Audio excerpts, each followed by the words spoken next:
Assalamualaikum warahmatullahi wabarakatuh. Perkenalkan, nama saya Rifda Hulaida dari kelas 11. Di sini saya ingin menjelaskan tentang Khalifah Utsman bin Affan. Khalifah Utsman bin Affan lahir di Mekah 5 tahun setelah tahun gajah.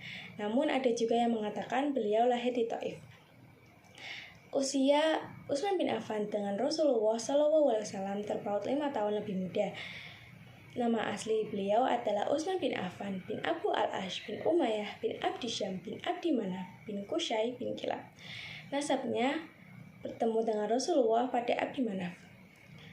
Pada masa jahiliyah, Utsman bin Affan terkenal orang yang sangat hartawan, pemalu, halus tutur bahasanya, serta orang yang sangat dicintai dan dihormati. Utsman bin Affan juga orang yang tidak pernah bersujud kepada berhala dan tidak pernah berbuat keji serta meminum minuman khamar. Utsman bin Affan termasuk as-sabiqun al-awwalun atas ajakan Abu Bakar As-Siddiq. Rasulullah SAW menikahkannya dengan putri beliau yang bernama Ruqayyah. Utsman bin Affan selalu mengikuti seluruh peristiwa dan peperangan kecuali perang Badar, karena pada saat itu beliau tengah merawat istrinya Ruqayyah yang tengah sakit yang akhirnya meninggal seusai perang Badar. Kemudian Rasulullah SAW menikahkannya dengan putrinya yang lain yang bernama Ummu Kulsum. Maka dari itu beliau Utsman bin Affan digelari sebagai Dzunurain, yaitu pemilik dua cahaya. Utsman bin Affan juga orang yang sangat dermawan, terkenal sangat dermawan. Contohnya yaitu pada saat peristiwa perang Tabuk, beliau menyumbangkan 940 unta dan 60 kuda untuk menggenapi jumlah 1000. Beliau juga menyumbangkan 10.000 dinar untuk membiayai pasukan Usra, serta beliau juga menginfakkan hartanya dengan membeli sumur lalu mendermakannya kepada kaum muslimin.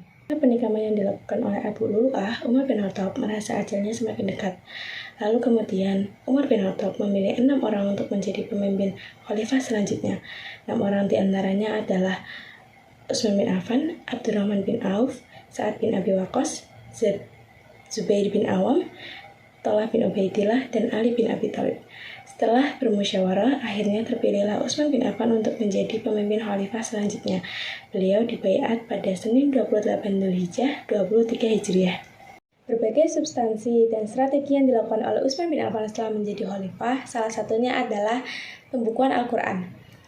Utsman bin Affan memutuskan untuk melakukan penyeragaman cara baca Al-Quran. Oleh karena itu, setelah pembukuan Al-Quran itu selesai, dibuatlah beberapa salinannya untuk dikirim ke Mesir, Syam, Yaman, Kufah, Basrah, dan Mekah. Satu mushaf disimpan di Madinah, yang kemudian mushaf-mushaf inilah yang dinamakan Mushaf Utsmani. Adapun wafatnya Utsman bin Affan. Utsman bin Affan wafat dengan cara dipukul dan ditikam oleh seorang lelaki Yahudi yang pura-pura masuk Islam yang bernama Abdullah bin Sabai. Beliau dituduh telah melakukan nepotisme dan berbuat zalim.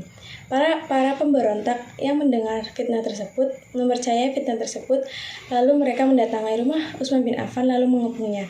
Pengepungan berlangsung selama 40 hari, di mana Utsman bin Affan tidak boleh untuk makan dan minum. Suatu malam, Utsman bin Affan bermimpi bertemu dengan Rasulullah SAW dan Abu Bakar. Mereka berkata, "Malam ini engkau akan berbuka puasa dengan kami." Keesokan harinya, Utsman bin Affan memutuskan untuk berpuasa.